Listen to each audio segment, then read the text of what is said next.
And welcome back. Mr. Arnke here with you for Chapter 4, Physical Security. Our objectives and concepts for the day are to identify security controls and defensive technologies, and to discuss the role of physical security, some common physical controls, physical access controls and biometrics, avoiding threats to physical security, and some defense in-depth concepts.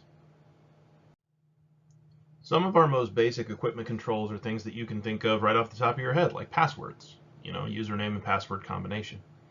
Passworded screensavers, other types of session controls to where if there's an idle period that the system will automatically disengage certain types of remote connection.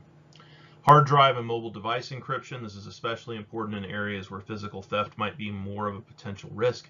So if a laptop, tablet, or phone is likely to be stolen or compromised, making sure that that device is encrypted can help to protect information that's stored on it. We also have controls that we can put into place for devices that are in common areas or in potentially unsupervised areas. Things like printers, scanners, especially like big multifunction printers and scanners. Fax machines, which is a little bit outdated, but there are still fax machines that are out there. And something that I always tell students not to discard when you're thinking about these things is that a lot of these technologies, even though they're kind of antiquated, people will still have them employed in certain capacities, which may mean that you have something that is wildly vulnerable that you have to compensate for in your network design or in your security policies. And then, of course, one that you see all the time, just because it's a lot simpler for businesses in particular, Voice over Internet Protocol, or VoIP, or VoIP, telephone systems. I like saying VoIP because it feels fun to say, but VoIP is probably the more common one that you will hear. This is taking standard telephone signal and running it from there's a couple of different ways you can do it. You can have a PBX converter, phone box exchange, or you can have IP-based phones that are designed for that task, or you can have standard telephony that connects in. So these will convert the data signal from standard telephone into a data signal that can be run over Ethernet. So when we talk about device encryption, we're talking about cryptography, which we mentioned in Chapter 3. Encryption can be performed at several different levels. We can do it on an individual file, we can do it on a directory, we can do it on a partition of a disk, we can do it on an entire hard disk, or we can do it to the device's available memory. So there's actually like on-device in-memory encryption or in-RAM encryption. Full disk protection is to apply encryption to an entire disk, which is considered to be a good idea if you're on like a desktop and a hard drive might be stolen, or if you have a mobile device with hot swappable storage like an M2 or an SSD.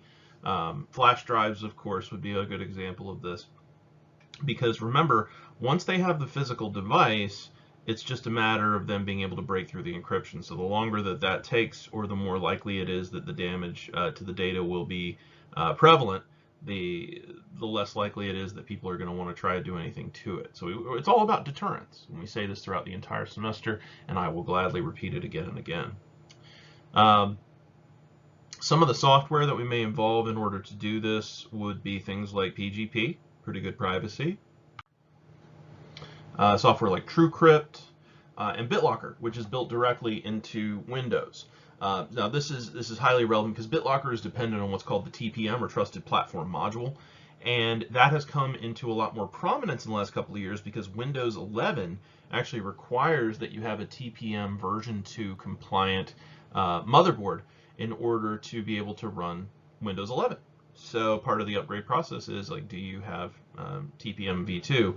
And if you don't, in certain cases, you can actually flash your motherboard to where it will support it. And then if your motherboard is unable to support it, regardless of flashing, then of course you're not able to correctly install Windows 11. But TPM allows us to take a hardware device that contains a firmware key that's used for cryptographic purposes in order to authenticate that your hard drive is attached to the correct motherboard. So very much like I have a Dodge that I drive, and they have the key fob, right? And the key fob is going to be a universal shape. It's a system called the phobic keys, F-O-B-I-K. And you're able to insert the fob and do whatever you have to do. But those keys have to be associated using a firmware chip that is on the PCB inside the fob that controls the button clicks and all that stuff. So that transponder has to be able to match regardless of the physical compatibility. So that's a big part of what BitLocker does and how we can make sure that devices are handshaking to the appropriate machine. Because it used to be that if you could get the physical hard drive, wasn't a whole lot people could do to keep you out, because you could go ahead and crack it in pretty reasonable amounts of time. BitLocker and EFS may come as part of your operating system, like with Windows in particular. So just be aware that that is not a service that you have to buy separately. Now, we also want to think about how to sanitize a piece of storage. If we have a hard drive that is being decommissioned or is being reassigned, so it's being taken from one department and moved to another, if we want to make sure that data bleed between those departments is as close to non-existent as we can get it, we will involve some sanitization techniques. So data sanitization, in the cases of hard drives at least, falls into three primary steps. We've got drive wiping, which is where we clear out all the information, not by deleting it, because remember, deleting is just going to remove the pointer that tells you where the file starts. It's not going to change any of the data on the disk until it gets overwritten. So we have to do the overwrite at that point. And to my memory, the government standard for overwriting is you have to do it 7 times in order to prevent retrievability of the data that was there. You also have zeroization, also called a zero sector format if you're dealing with Macs. This is where data is overwritten with zeros. So what they'll do is they will go ahead and write an entire drive with zeros going all the way across, so that way, regardless of what it was, it goes ahead and clears all those capacitors. Now, because of the potential physical memory of capacitors that are used to store for SSDs or magnetic devices used for standard magnetic drives, we will go ahead and do that inversion a couple of times. We'll do all zeros, all ones, all zeros, all ones. Or you can do randomization. You can do data randomization. That works perfectly fine. Degaussing. This is how we can permanently destroy the contents of a hard drive by using a high-powered magnet and reversing the polarity of the magnetic particles on the tape or hard disk. Note that it mentions tape here. A lot of people think that magnetic tape really isn't a thing anymore. It absolutely is. Sony has an archival tape format that they use that I think currently stores 185 terabytes.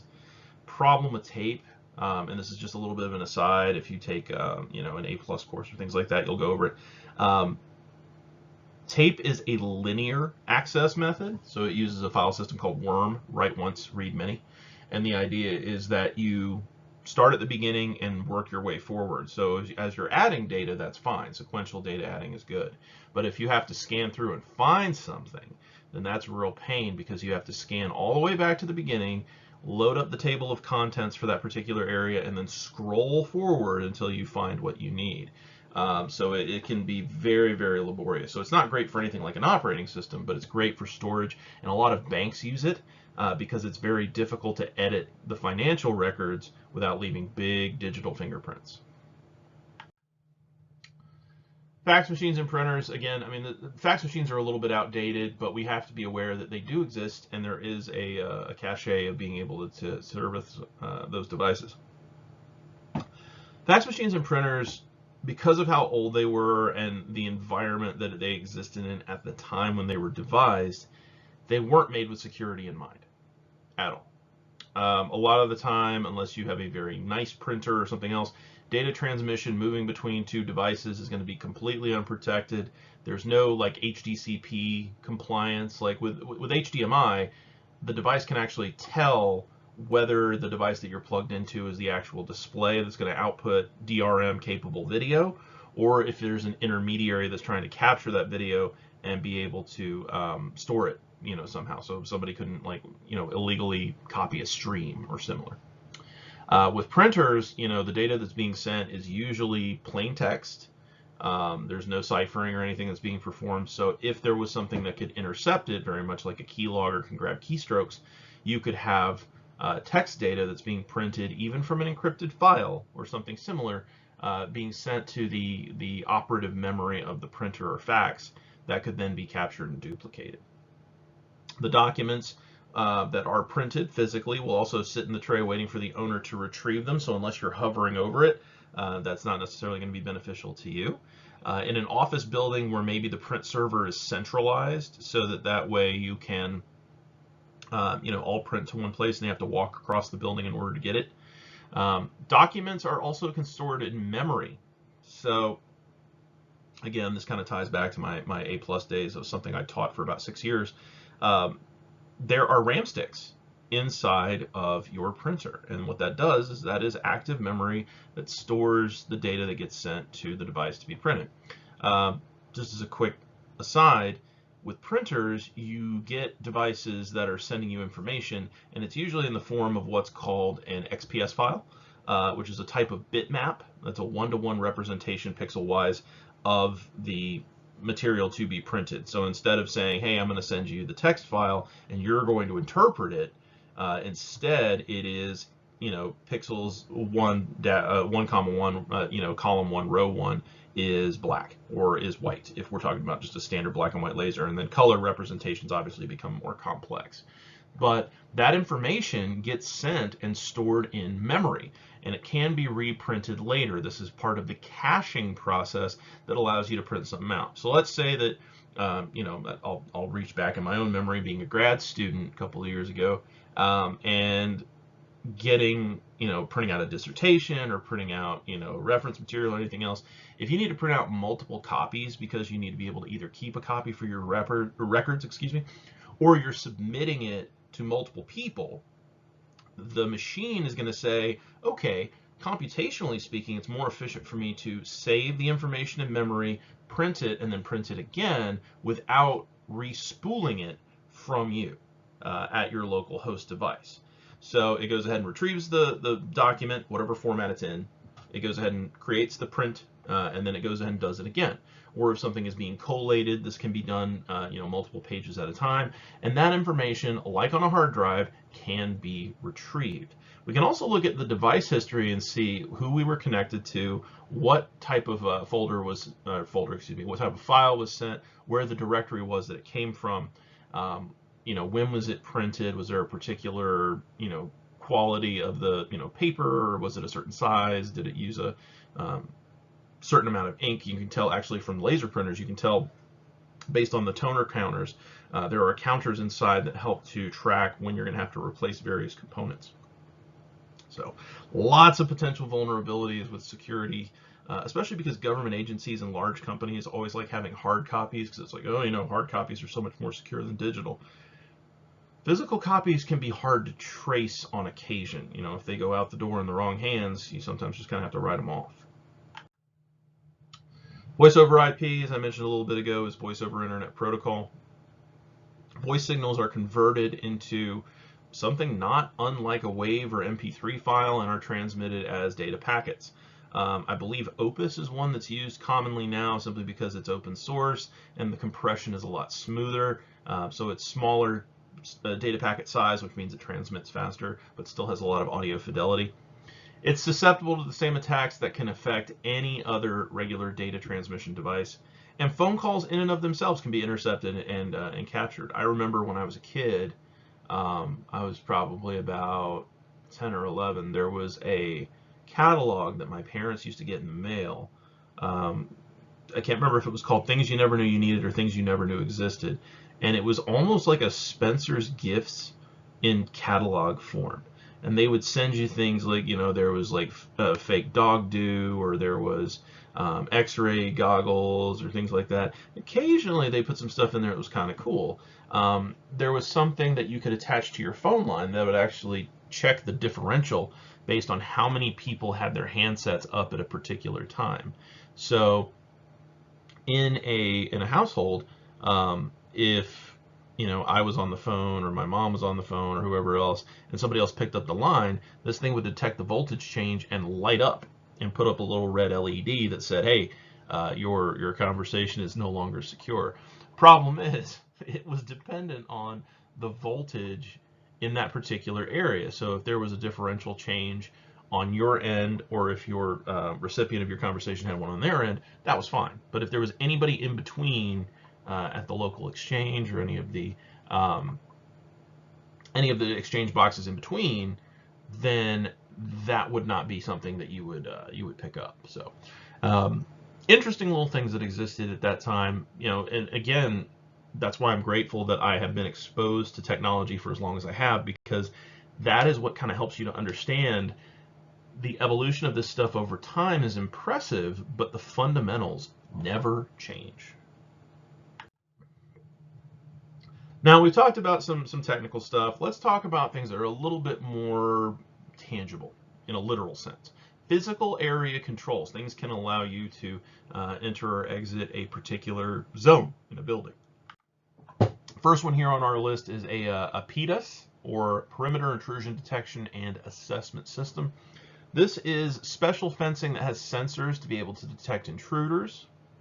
Fencing in general is just a barrier. You can have a wood fence, you can have a picket fence, you can have a wire fence, you can have different kinds of stuff. You can have like Lexan, which is just laminated polyacrylate or acrylic sheets. And then the thing about fencing is that sometimes it's not even meant to be a proper physical deterrent as much as it's meant to be visible and a psychological deterrent to unwanted access. So let's look at accidentals. Person wanders into an area where they're not supposed to be, and if there is nothing physically saying or implying that they should not be in that area, they're probably going to be like, oh man, I got off on the wrong floor of the elevator, or things like that. I'm just trying to find the bathroom. And then they end up somewhere that they really shouldn't be, and then all of a sudden they're being questioned, and it becomes a mess, right? We can see that happening. Now, on the more malign side, somebody could just kind of pretend like, hey man, I didn't see any signs that said I was in a place I wasn't supposed to be. My bad, let me go ahead and mosey on my merry way. And then they have a better idea of the understanding of how long does it take for security to mount a response, what areas do and don't have cameras, what areas do and don't have locked doors. So fencing is both positive and negative in that people who know better can often kind of overcome it a little bit more easily. Gates are openings in a fence or other barrier which act as a choke point. So this is where all traffic has to enter or exit. So recently I went to a concert, Red Hat Amphitheater, and that particular area is actually fairly well designed in terms of security, because there are lots of high areas where you can kind of visibly see where people are coming in and out. They have a decent amount of staffing. Everything seems intuitive, but it can always feel a little bit claustrophobic, because it's like, okay, you've got hundreds, if not thousands, of people that are migrating through like 4 gates, right? But that's a control measure that we have to have in place. If we want to make sure that people do not have unfettered or comfortable access, then we have to make sure that the design reflects that. You don't necessarily want people to feel as if they should be able to just kind of tromp around unimpeded in a place of business or in a research facility, things like that. Gates can range from ornamental designs all the way through ones that have enhanced protective measures, which we'll talk about in just a bit. Bollards. This is something that a lot of people know what they are, but they don't know what they're called. So if you ever see these big concrete tubes, they are meant to be impediments to designated areas by vehicles. So if you ever see, like, if you go in front of Target, they've done decorative ones with these. Those big red concrete balls that are in front of the main doors. If you notice the spacing, they are wide enough for you to be able to walk through. They're decorative. It's very kind of a whimsical thing. Target has a lot of red. Obviously, that's their corporate color. But it's too narrow for you to be able to drive anything through. So if somebody were to try and ram raid the front where they plowed through the doors, which are usually made out of, an aluminum component, and have like a laminated glass, things like that. They're not super, super durable. If you hit them with anything hard enough and fast enough, somebody could blow through the doors, be able to, steal a bunch of stuff, and then be able to drive back out. Now, obviously, that would damage the vehicle, but depending on their planning, that might not be an issue. They could put a cow catcher or a reinforced grill or things like that. There are bollards that are cylindrical tubes that come up to usually about waist height, rib height, depending on how tall you are. Some of them will have plastic sleeves over them. Some of them will just be painted. Some of them will be painted with the traditional yellow and black hazard striping. But it is a way to prevent people from being able to drive into a particular area, either accidentally or with intent. So there's a bar and grill that was in my old hometown that their front window got driven into because of people under the influence. I want to say it was like 4 times in a year. So I don't know if you've ever had a glazier come out and replace a large window, a big plate glass window, but it's not cheap. And they tried to do it with Lexan, I think the 3rd time, and that didn't really do much except for make bigger pieces when it did eventually shatter. And then they installed these little concrete bollards, and they had to make them decorative, so they wrapped them with a fast-growing ivy in order to make them a little bit less visible in terms of the danger, but still would protect the window. So interesting things that people can implement. And then the one that you probably see most often in your daily life is residential and commercial door locks. So we've got things like keyed entry, which is where you'll just have a knob that has a key slot in it, and it'll have a little metal tab on the back that you can turn. Privacy locks, these are normally just going to be the ones that have like a little push button. They're usually often used for like bathrooms, so that when you go in, you got to do your thing. You go ahead and like walk inside, press the button, and then when you turn the door to open it, it pops the lock back open so that it doesn't stay locked when you leave. Deadbolt, single and double action. So a single action deadbolt is where you have a key on one side and then you have kind of a bar that you can turn, kind of like a more upgraded equivalent of the keyed entry. A double action deadbolt is where you have keys on both sides. You have key access on both sides. And then cipher locks, which you can see pictured at the bottom right of this slide, is where you have a combination or a button press code that you enter in order to gain access. A lot of apartments now that I have seen, when we moved up to the Raleigh area, we noticed had these tactile keypads, kind of like your phone, to where it registers the capacitive touch of your finger. And those are used either in combination with or in lieu of traditional keyed entries, which is good because they can be updated much more quickly. They are slightly harder to defeat in terms of being able to forge a key, things like that. When we're dealing with keyed door locks, we need to keep some safety practices in mind. If the keys are lost or stolen, they need to be changed immediately. Inspect your locks. Make sure only authorized persons have these keys. If somebody no longer needs a key, or if somebody needs a key temporarily, make sure that you keep track of who's got them, when they need them, and when they turn them in. If somebody leaves a business, you need to make sure that their keys have been turned in, and we need to at that point watch any areas that they may have had access to in case they had copied the key prior to their leaving, especially if they had left under very emotionally stressful circumstances. If you have master keys, which is of course a key that opens all locks of a particular type or a subset of those, they should be identified as such. They should be stamped with "do not duplicate" on them, and the serial numbers should be erased. And I've had people ask me before, like, why do we want to erase the serial number? Well, and this is not a judgment on the key and lock industry, but if you go through, Master or Diebold or any of those other key and lock companies, they don't want to sit and factor out tens of thousands of different locks. They want to have a system that they can customize with some randomized tumblers, things like that, shear pin system. I won't get into the whole, lock picking thing, but in general, it is a randomized system that is based on a particular form factor, and it produces an X, Y, or Z result. So you want to be able to have maybe a skeleton key of some kind that opens, let's say you have 1,000 different locks. maybe 20 different keys that can open all of them after X period of time. It just makes it easier monetarily to be able to provide replacement keys or things like that. The issue with that is if we start centralizing that material and somebody gets access to one key that's a master, now they have access to, in our example, 50 different locks or 100 different locks or 200 locks. Depends on how they're designed. Make sure that those keys are stored in a secured area that is consistently monitored. Any unused keys, even if they're not masters, should be kept in a lock safe, and make sure that we have a process set up to monitor the use of locks and keys. If somebody gets their keys stolen or somebody lets someone use their keys, that should be monitored and be able to be addressed.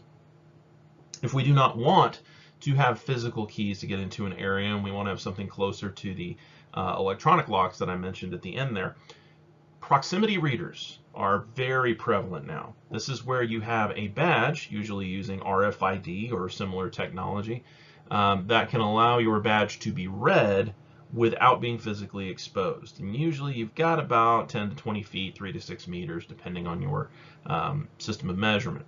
So what you can see in the bottom right corner is a graphic that shows a sticker. And that sticker has a metal rectangle on the back of the sticky piece. That is an antenna. And then the little bitty dot that you see on the center of the left-hand bar, just above the thumbnail, is the RFID chip itself. So RFID chips are very, very small. If you have a pet that has been microchipped, it's an RFID tag. That is what's called a passive tag. So it's a grain of rice-sized chip inside that gets injected into the kind of loose skin in between the shoulder blades of your animal, and it sits above the muscle tissue, kind of an integumentary area. And what they do is they take the reader and they put it over the top and they hit it, usually with a short range microwave or similar RF frequency, and it will cause the tag to respond. It's passive tag active reader. Sometimes it's called a PTAR system. And when that thing hits the tag and it bounces the signal back, it'll give you the chip number. And then you're able to put that chip number into a system that can tell you, oh, this is, Patches, and they belong to Mr. and Mrs. Malone. They live at 123 Main Street, bada, bada, bada, bada, right? Walmart uses these types of tags for their pallets of equipment that is being sent from store to store, so they can identify where inventory is, make sure it's not going to the wrong place. So there's a number of different pieces there. Fences, we talked about as being a deterrent. There's a couple of different classifications of fence. This is from our text. I do not know for sure what qualification they give for this being considered, normal, high, etc. The mesh has an opening diameter of no more than what the measurement is here. So 3/8 of an inch, which is less than half an inch. That's considered to be extremely high security, whereas normal fencing is about 2 inches. So 2 inches is usually if you take two of your fingers and put them together, that's close to it, depending on the size of your hands. But you can of course look at a ruler as well and be able to identify that. You can fit some things through that kind of fencing very easily. The gauge, what they're referring to, is the thickness of the wire that is being used to make that particular type of fence. The thicker the wire gauge, the harder it is to try and cut through it or break through it. A lot of them will use specific metals that have a certain amount of elasticity in the fencing itself, so that it is not under tension, so that it will give a little bit rather than just snapping. If you get into metallurgy or things like that, you'll learn that there are certain metals that are more easy to draw into wires. It's a property called ductility. So you want something that's going to have a little bit of give, a little bit of stretch, so that way if something rams into it, it doesn't just pop open. It actually kind of absorbs the impact, because it's all about deceleration to try and keep something from forcing itself through the fencing. Having a little bit more mass using an 11 gauge wire versus a 6 gauge or a 9 gauge means that you have a thicker wire, means that you've got a little bit more mass to be able to distribute over an area before it becomes too thin to resist tension and snaps. Some other fencing deterrents. These are things like anti-climb paint. If you've never seen this before, they usually do this around the bases for like high tension wire towers, things like that, around the areas, but of course not on them for the areas for the ladder. Um, so that way people don't try and get around, a security gate or things like that to try and get to an access ladder or similar. It is a thickly applied paint, usually, thick enough to where if you poked your finger into it, it would actually go into probably a little bit. I'd say maybe a quarter of an inch, eighth of an inch. It's pretty thickly applied. I mean, it's usually sprayed on, using like a high volume, high pressure sprayer so that it will actually have an even appearance. It never fully hardens. It's kind of like oil paint. It takes forever to harden enough to be able to put varnish over it. They just never put varnish.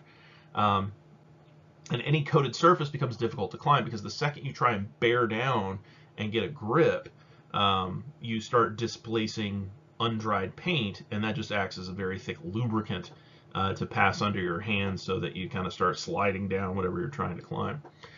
Very typical for poles, downpipes, wall tops, any railings above head height, which is usually measured at about 8 feet, just to try and keep people from trying to jump over. Anti-climb collars. These will extend from a pole usually up to about 3 feet to try and prevent climbing, so that you have, again, you've got spikes or razor wire coming off of this pole, so that way people can't try and reach around to knock out a security camera or similar. Or an area where somebody might try and use a pole to climb over a security fence, like light poles. Roller barriers. These are independently rotating cups or cylinders about 5 inches in diameter that are affixed atop of a fence. It's if you ever go to like a soft play center, or, like a Chuck E. Cheese or Discovery Zone, things like that, you'll notice that they have those big foam rollers that are wrapped in canvas that kids try and climb over, and they keep moving.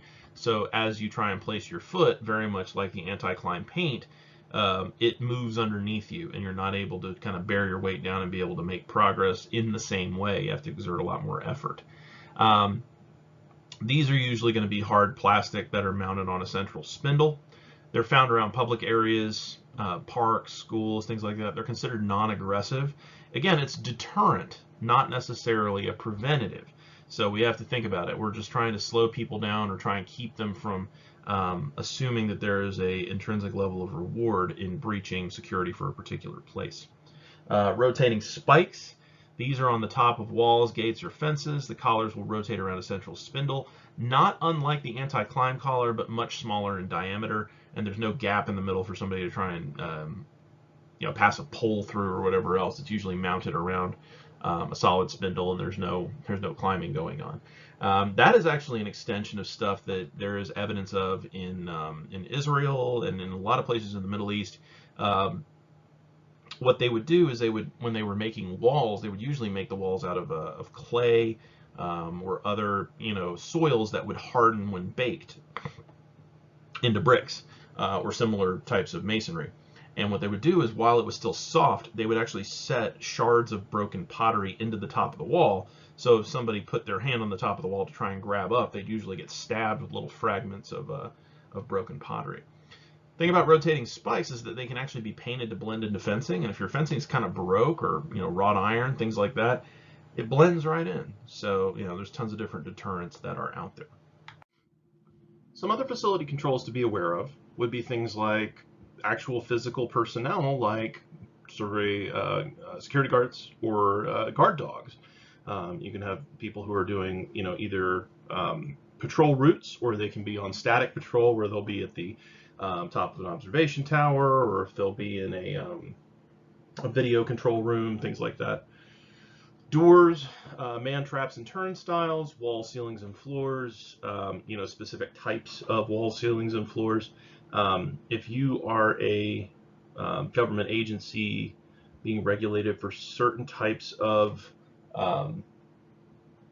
facility controls, if you're a government facility for being able to process certain types of information, they will actually check what types of screws that you're using to hold the door frames in, what the diameter of the doors are, things like that. So it gets very, very intense. And then, of course, certain types of drop ceilings for ventilation and running conduits. What types of windows you're using, whether or not windows are exposed in a particular area of your facility. If you work in a forensics lab, generally you're not going to have windows.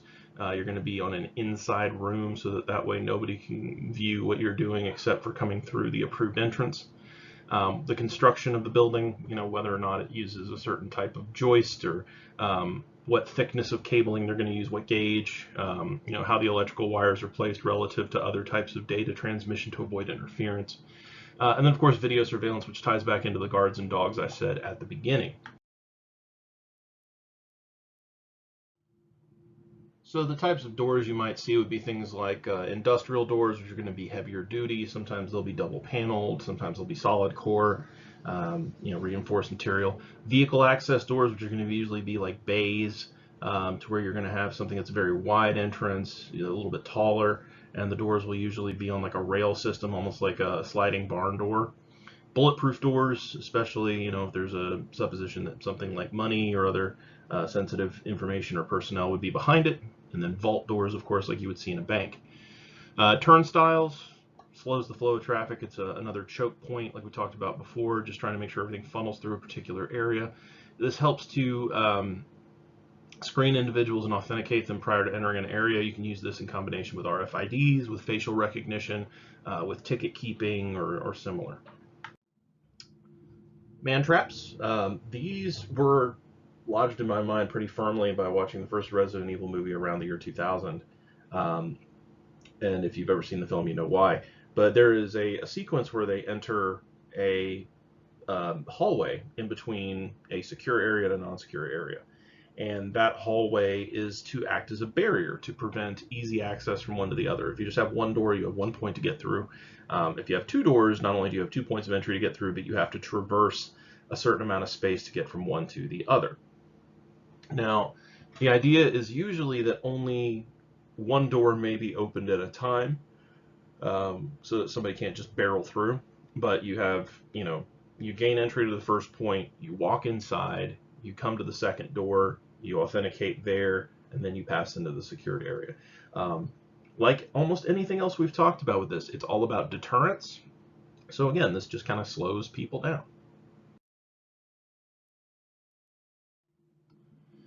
As I mentioned before, different types of walls can be used, different types of ceilings and floors.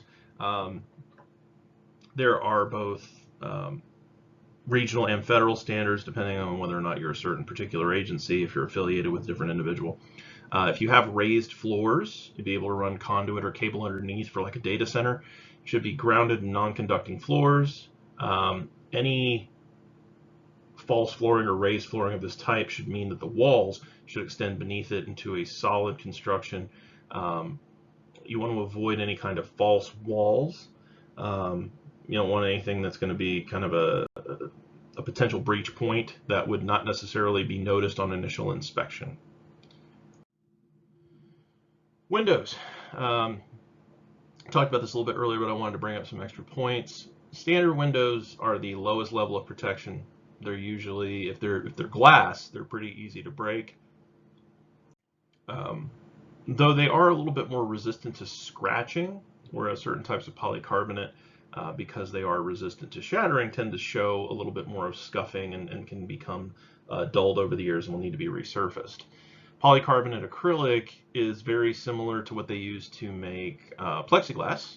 Standard plexiglass is going to be laminated into multiple sheets, and you get into what's called Lexan. Polycarbonate is also what's used to make CDs, DVDs, and Blu-rays.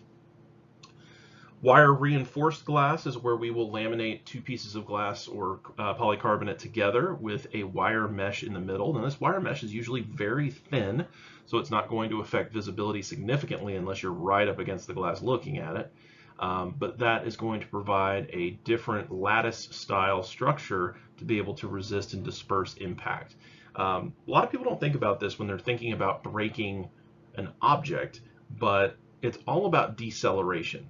So in certain cases, fracturing is about bringing pressure to a point. So if you guys don't have one of these, you should absolutely get them. There are the combination window break and seatbelt cutter hammers, and they're like bright safety orange that you can get. So if you're ever in a car that flips, or if you're in an accident or anything like that, you can actually use that to be able to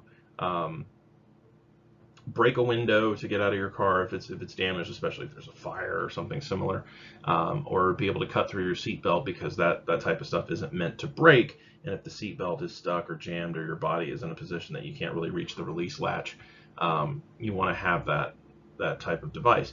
And the reason that the hammer is able to break through glass so efficiently is because it's tempered glass. That's how it's designed. And then you have a little metal point that you're able to push very firmly into the glass, or tap it very sharply, and be able to shatter it. So knowing what type of material you have, knowing how much resistance it has to deformation, being able to flex, is going to help you to be able to get through it if necessary, or defend against somebody getting through it if you are on the other side. Laminated glass is just where we have multiple layers attached together. Now this can be laminating different materials. You can actually put things like tinting or polarization filters into a glass sheet to be able to give the glass certain functionality. Solar film and security film. Solar film is usually just trying to not only to reduce light pollution in a particular area, but it can also create like a one-way mirror. Security film can be used in a similar way. It's usually just going to be a polymerized sheet. So it's going to be kind of plasticky that goes in between sheets of glass in order to give it a more structured appearance. That's where you get the spider web stained glass look when some of those break, is because they have this kind of adherent sheet in between them that even if they crack, will keep them in place. Now, we talked about physical guards and dogs a moment ago. What I didn't mention is that they are susceptible to potential corruption, not as much as normal physical objects, because physical objects aren't animate. They don't have their own desires and things like that. So there's a financial cost with guards. There's a maintenance cost. There's a longevity costs, things like that. But that's good, because guards and dogs can think independently and be trained on new things a lot more easily than machines can in certain cases, especially stuff requiring lateral or just non-linear thinking. In order to avoid some of the corruption I was talking about, make sure you conduct criminal background checks before hiring. If you're using dogs, make sure that they're well trained from a reputable trainer, occasionally having them retested and constantly kept in a state of health and usefulness to where their utility is good. If they're injured, that they're given good care and they're given enough time to recuperate and not pushed back out into the field too quickly, because some of that stuff can lead to very negative consequences, not just for the animal as a whole, but for their usable career as a guard dog. Guards will do what machines will do in terms of monitoring, but they are able to make decisions based on what they observe. So if they see something unusual on a closed circuit television, or if an IDS goes off, they can actually interpret what's being handed to them visually, as opposed to simply going based on a set of rules. Now, we are seeing a little bit of an alteration in this in terms of artificial intelligence and machine learning, to where we can give a data set to an AI and start to preemptively take information from an IDS and be able to proactively respond if those options are enabled.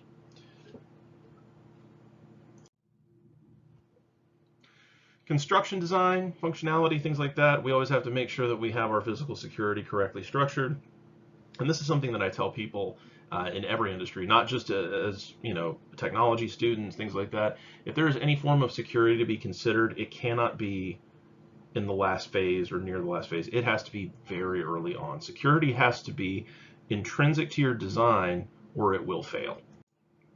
And the really messed up part is, sometimes it doesn't even matter if it's part of your initial design, because security is never foolproof, ever. There's no security that I've ever seen designed that will be resistant to all forms of attack. So we always want to be aware of those limitations. That's why we have redundancy measures, just so that way, if security A fails, security B has a backup of all the requisite materials necessary, or things of that nature. Vandalism, we want to be aware of what happens if we're vandalized. If somebody smashes a window, how difficult is it for us to be able to replace it? If somebody spray paints An obscene message on a wall, how difficult is it to be able to strip it off and restore the wall to its original pre-vandalized state? Natural or environmental concerns. Are we in a floodplain? Are we in an area that's prone to earthquakes or tornadoes? Proximity to hazards such as a rock fall or a river or a power plant that could go critical. What's the crime rate in the area? What's our relationship to emergency services? This is one that I see a lot in that in rural areas. If you have a situation where you are a corporation that needs a lot of land, especially if you need it zoned to a particular specification, then you might go out to, here in Raleigh, we've got a ton of development, but not a lot of just open land that people could put in a 60,000 square foot facility for whatever it is. I actually worked for a 1,000,000 square foot facility in Winston-Salem, and the only reason they were able to do it is because the company in question was a tobacco company, and they had owned that land for something like 80 or 90 years, and it just slowly built up and built up and built up. Sometimes buying out land from other individuals in the city for that particular purpose. So with that said, if you have land that's out in the middle of the boonies and you need emergency services, it's going to take time for them to get out to you, especially if the roads are limited by a natural disaster. So it's kind of tying back into those natural and environmental concerns. If you have power lines down, or if you have flooding, and then you need evacuation for somebody who gets injured, or if something happens, it's much harder for those things to be done in an appropriate amount of time because there is a difficulty in getting to you. Unfortunately, emergency services has to use the algebra of necessity to prioritize who can we get to, who can we not, and is this going to be more effort than we can presently spare to get people out of this particular area? Are we going to put more people in danger trying to perform a rescue versus having them waited out, or being able to provide air support to where we can drop a medic in the area to be able to care for somebody on site, things like that. And these are real world applications of the construction of a facility that can tie back into, intrusions. If we have that situation where somebody gets injured, how long is it going to take for law enforcement to be able to get to us if we have a breach? All that stuff kind of wraps around. Personal safety controls on the less gloomy tip. Lighting, of course, we want to make sure that we have adequate lighting in areas where there's potential for something to go awry. You want to make sure your parking lots are well lit. Make sure that your entrance and exit areas are well lit and monitored, usually by physical security as well as closed circuit television. And then alarms. If somebody enters an area where they're not supposed to be, you kind of want to make sure that that's immediately aware. We know what's going on. Closed circuit television cameras transmit their signal to a limited set of receivers. Now this can be filtered over the internet or just a local network to be able to go to tablets, phones, or mainframe desktop computers that would be able to support recording or playback, and being able to identify potential patterns, things like that. So again, just another accountability piece. Lighting can fall into 4 main categories: continuous lighting, which is usually big corner floodlights or overhead lamps. Standby lamps can be randomly turned on based on a timer to create the impression of activity, so people are unlikely to try and take advantage of perceived absences. Movable lighting would be things like searchlights that are mounted on kind of a gimbal system to where they have a pivot that they can be used to be aimed. Emergency lights can go anywhere from just track lighting on the floor, or lighting, if you've ever seen those kind of beige boxes with the 2 floodlights over the top that say exit on them. Those will often be very basic emergency lights. Those will have an independent power source, if not just a battery. And upon removal of the primary power source will kick on, up to being able to duplicate all the previous lights that were set in. And those will have an alternative power source. If not a battery, then a natural gas or diesel generator sometimes will be present, or solar batteries in some of the more efficient alternate energy facilities.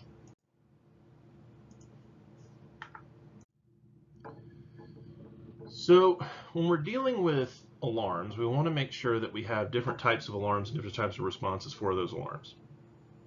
So if we have physical intrusions, network intrusions, carbon monoxide, fire, humidity, like flood alerts, all of those things should be systems that are centralized yet independent. And I know that seems contradictory, but we want to have audible and visual alerts. We want to have the ability to contact resources remotely to be able to identify to an administrator, hey, the power just got cut to the main file server. Was that supposed to happen? We've lost power to the main data center. Was that supposed to happen? We also need to be able to respond appropriately to false alarms. There are types of intrusion where an attacker will try and carry things out based on a false positive. So if you look at something like the movie Mission Impossible, Tom Cruise, the very first one, they try and break into the CIA facility at Langley, and they use kind of a smoke screen, which is an unintentional pun. They're dressed as firefighters at one point, to be able to conceal the theft of a particular piece of data. So, false alarms are something we still have to be able to respond to appropriately. Now, CCTV, as I said, displays to a limited set of devices, but we want to consider some of the other stuff we've talked about, like lighting. Are guards present in a particular location? Do we have things that indicate to us that a particular patrol is not a pre-recorded loop that's being fed in? We've seen that around since the 1960s of being able to manipulate CCTV. We also want to think about what type of lens are we using? Are we using something that is a very tight field or something that's a very wide angle so that we can see a very large area?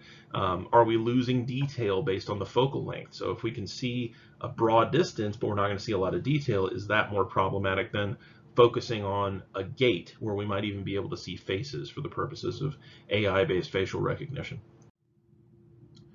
Physical access controls can also take the form of locks. So we talked about keyed entry and cipher locks and stuff earlier, but we also have tokens and biometrics. So tokens are where we have like a little smart card that we can use to be able to move to our next point of entry, but we don't have to have a key. We have a card, and the card can not only provide access through the door, but can provide identification, can provide clearance levels and information, things like that. And we can tie that into biometrics. Bio meaning life, and metric meaning measurements. We're talking about life measurements. This can be height. This can be facial recognition. This can be an iris scan, a retinal scan, a fingerprint, gestures, down to the way that somebody walks. There are biometric systems that can actually identify you based on your gait and based on certain gestures that you can perform.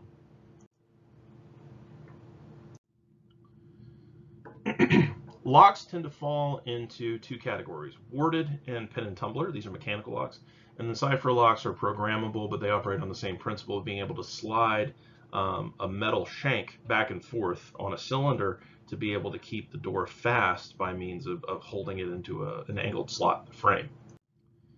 Lock picking for warded locks or pin and tumbler deals with picks and tension wrenches.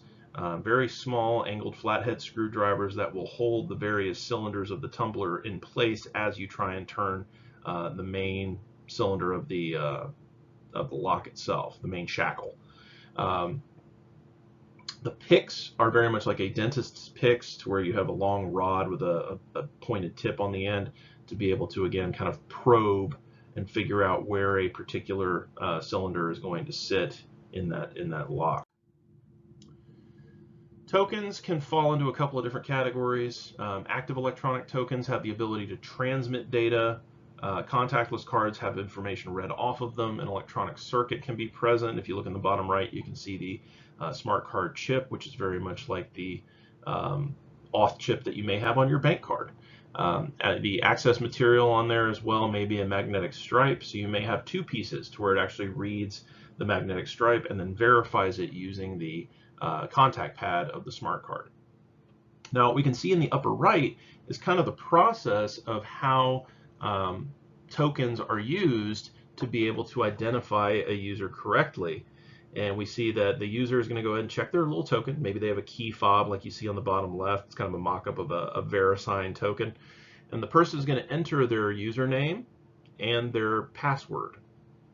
Now, they may have multi-factor authentication present to where they're able to enter not only a passcode or passphrase that they have, but the code from the algorithm in addition. So there may be like 3 different pieces being incorporated. At the time of submission, the timestamp is marked, and the authentication server says, okay, it is this time based on synchronization with NIST or with time.windows.com or whatever it is. And we're able to verify that at that time, we use that as a seed, we generate the code value based on the algorithm, the same way that the token does. So the algorithm creates the code on the token side and on the server side. So that means that with the correct seed value, we should get the same code being produced based on that user. So now we have the user, we have their password, and we have their passcode generated algorithmically, procedurally, and being able to present that information. If it matches, then we're good. The reason that tokens are so handy is because passwords are weak intrinsically. They have to be memorized, but they can't be terribly complex or else we can't remember them. What's hard for a person to remember can be very easy for a machine to break. So we have to have that, that little complexity broken out for us. We have to be able to sidestep that little problem. So standard passwords are static, meaning that an attacker will have a lengthy period to be able to crack the password. Even if you change your password every day, which would be hugely annoying, it's still far more vulnerable than being able to generate a dynamic password via token, sometimes also called one-time passwords. I don't like the abbreviation OTP because when I was taught OTP originally, it's one-time pad. So one-time pad and one-time passwords are obviously very different things. Token passwords are basically just adding the token value that is procedurally generated to the end of an existing password in a lot of cases. Something else we have to be aware of is that if you have a password stolen, how are you going to know? No, you can't tell that there's a blank spot in your memory where somebody pulled out your password. But if you're missing your token, you pick up your keys and your key fob's not on it for your little token authenticator, that's a problem. So we want to make sure that we can identify those particular issues very quickly. Some other biometric systems to talk about. We obviously had discussed, finger scan systems. Hand geometry, is the hand configuration correct, like the length of the bones, and maybe you had a finger that was broken when you were younger from a sports injury or something, so there's a slight crook to your finger. Palm scan, because your palm is actually fairly unique in its construction, just like your tongue, oddly enough. Retina pattern, iris pattern, voice pattern recognition. You may have voice recognition on your phone for being able to unlock things. And then, of course, keyboard dynamics. Now, this is a lot harder to set up, but is creepily accurate in being able to identify unusual changes in response. How somebody types, the pattern of how they fall into different letters, how often do they have to hit backspace, are their hands positioned in a certain way. This is something I experienced when I was doing electronic proctoring for exams when I was in grad school. So let's talk about how we avoid some common threats. Natural, human, and technical threats, things like theft, vandalism, those all we'll deal with in a moment. Physical keystroke loggers, software-based loggers, sniffers, being able to passively absorb traffic, and then wireless interception and rogue access points. So when we're talking about natural, human, and technical threats, theft of data, theft of property, theft of information, vandalism to be able to either deface or destroy. Destruction tends to be its own category. Terrorism, and then accidental threats, where we have things that, just kind of have a whoopsie.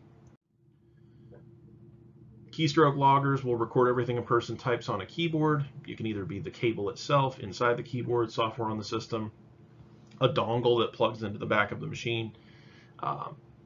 Sniffers, we have software that essentially relies on the promiscuous mode being set in a network card to be able to capture all traffic that's being passed through. And one of the tools that we will be using, and I'll show you a screenshot in just a moment, is Wireshark. We play with Wireshark quite a bit. Active sniffing is going to rely on not only observing information as it passes through the network, but being able to insert additional packets into the network to be able to manipulate traffic. So here's Wireshark. You can see here that we've got some information about a particular frame. We can see our source and destination IPv4 address. We can see what protocol it's using. We can see if any flags were set. Currently, those are all blank.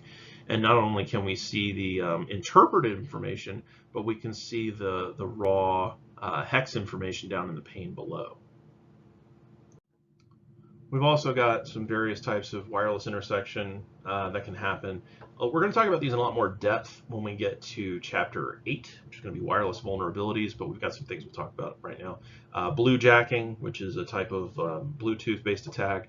Eavesdropping, which is, again, capturing traffic.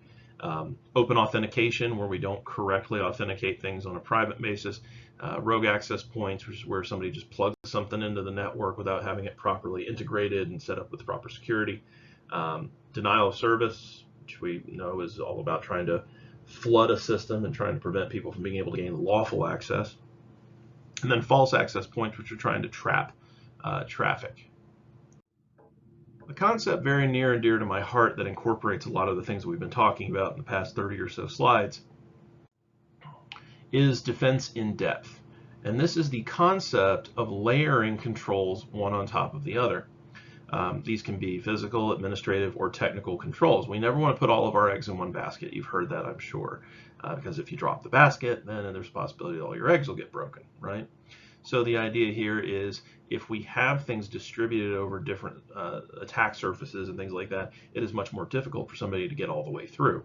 So if we have, whatever our, gold bar is, whatever our treasure is here, we go ahead and say, okay, well, first thing I'm going to do is I'm going to go ahead and wrap it in tissue paper so it's not visually obvious. I'm going to go ahead and put it in a cardboard box. I'm going to go ahead and tape the cardboard box up.